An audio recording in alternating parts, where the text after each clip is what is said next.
Okay, Lawrence, I appreciate that. Lawrence Korb there in Washington, D.C. Let's take this on still further. We can talk now to Stephen Townsend, who's in Baghdad, who's a senior American military commander in Iraq. Sir, what's your reaction to today's news? Well, first of all, I think all of us that are fighting with the global coalition against ISIS would like to congratulate the Iraqi Prime Minister Abadi and the Iraqi security forces on their historic victory in Mosul against an evil enemy while making extraordinary efforts to safeguard civilian lives.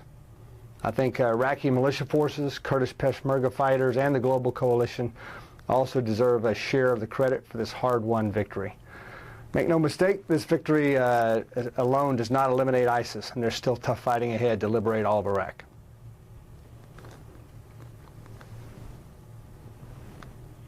Indeed, it does not eliminate ISIS.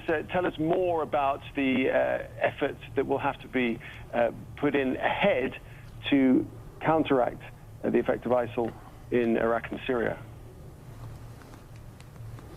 Well, so first of all, there are still areas under the dominion of ISIS in Iraq.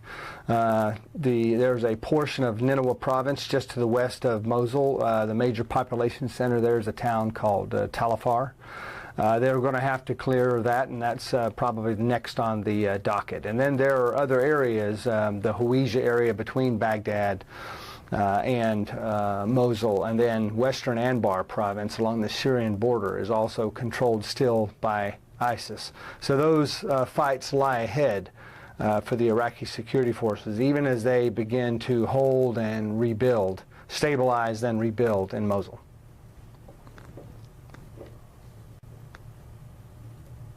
And as far as Mosul is concerned, I guess it's not completely over there yet either, because there's all manner of booby traps that might be around. How much work is there that the forces there have to do? Well, Mosul is Iraq's second largest city. Before the war, about 1.5 million people. So it's a huge city. So there are still stay-behind explosive devices that haven't been discovered. I'm sure there are more than a few fighters still hiding out. We saw this on the east side of Mosul. There was fighting that went on for days, even a couple of weeks, after the east side was liberated back in January. I fully anticipate there'll be some low-level fighting that will continue for days, possibly weeks on the west side of Mosul as well. And as we look ahead to the battle to retake Raqqa, I think you reckon as far as Mosul was concerned, it was going to take 6 months. In the event, it took something like 9 months. Would you make a prediction for Raqqa? No, I would not make a prediction for Raqqa because I was the one making the prediction of 6 months for Mosul. So I'd choose not to predict.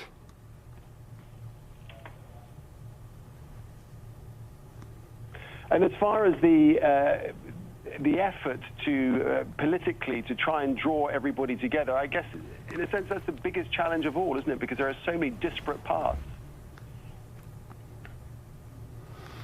Well, so I'm a military leader, not a political leader, so I don't want to stray too far into politics. But I would say that I think the significant event that gave rise to, set conditions for the rise of ISIS was the fact that the people of, mostly Sunni people of the West and the Northwest didn't feel like the Iraqi government represented them. There's a new Iraqi government in town.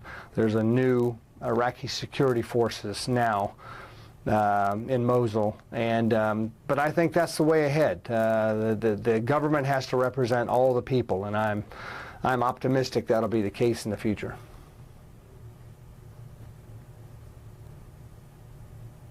Stephen Townsend, we appreciate your time. Thanks very much indeed. Stephen Townsend, the senior American military commander in Iraq. Thank you. Well, U.S. President Donald Trump's efforts to roll back Obamacare. Thank you ever so much, sir. We really appreciate you coming on to speak to us. Divided over the replacement bill.